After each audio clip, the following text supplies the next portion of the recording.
Hey, what's up, everyone?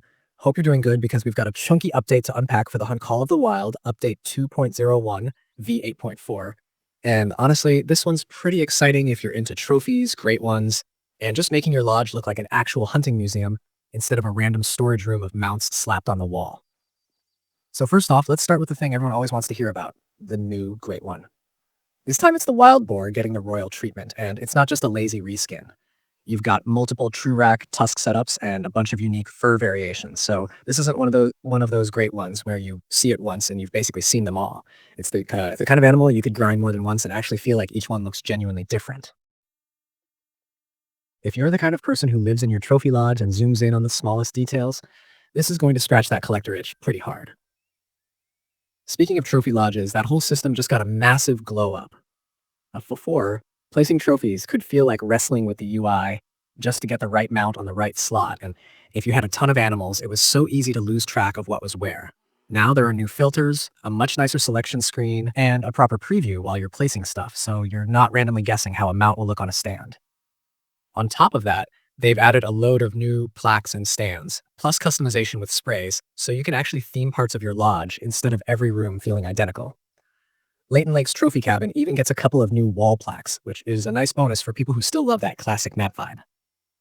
And the animals themselves didn't get left behind either. Red deer, wild boar, and roe deer all got remastered, which means fresh models, better details, and new fur variations.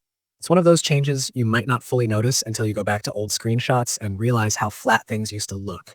They've also tweaked fur probabilities so rare coats don't feel weirdly common or almost impossible. It should feel more natural now when you see something special and like, yeah, that's actually rare, not why does every other animal look like a unicorn spawn? There's also a really nice quality of life change for anyone on Xbox who's ever had that quiet panic about save files. They've brought over a save backup system similar to what PC players have had, which is a big peace of mind feature. Nobody wants to lose hundreds of hours of progress, diamonds, and great ones because something hiccuped during a crash.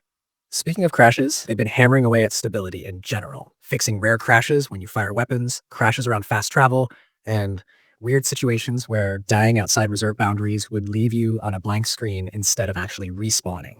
All that stuff adds up to the game just feeling more reliable.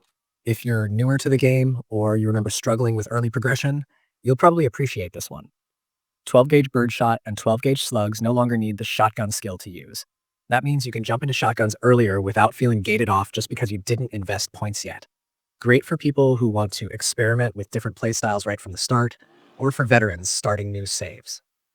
Now, let's talk about animal behavior and fixes, because there's a bunch. Waterfowl had some goofy moments before, especially in multiplayer, like spawning way too close to the ground or circling forever instead of acting like actual birds. Those issues have been addressed, so hunts should feel less janky and more like proper waterfowl sessions. A really funny but immersion-breaking bug where snow geese and wild boars had their mating and warning calls swapped has also been fixed, so you won't be hearing the wrong sound cues anymore. There are also problems where certain animals like red foxes and male western capercaillies could turn invisible at long range on low graphic settings, which is obviously not ideal in a hunting game. That's been sorted out too.